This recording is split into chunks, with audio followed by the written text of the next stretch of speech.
You ask Tiger to solve. This deals with linear equations with one unknown. The final result is x equals -13/4. Let's solve it step by step.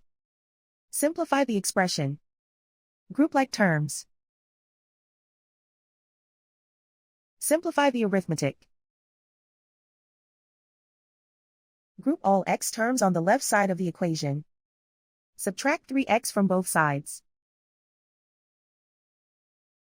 Group like terms. Simplify the arithmetic. Group like terms. Simplify the arithmetic. Group all constants on the right side of the equation. Subtract 34 from both sides. Simplify the arithmetic.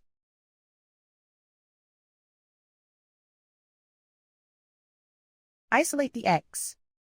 Divide both sides by 8. Simplify the fraction. Find the greatest common factor of the numerator and denominator. Factor out and cancel the greatest common factor.